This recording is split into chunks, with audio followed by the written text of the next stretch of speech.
ulo kayo, ma'am? Meron po. 50 Magkano po kilo. Magkano ulo? 50 po. Okay, timbangin mo na yan, te. 50 sir kilo.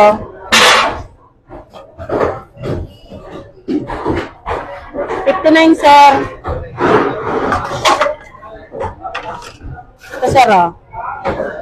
Pwede yung patanggal ang uso tsaka ngalang-ngalang. Alin po? Ito po. Apo. Tuka nga tsaka ngalang-ngalang.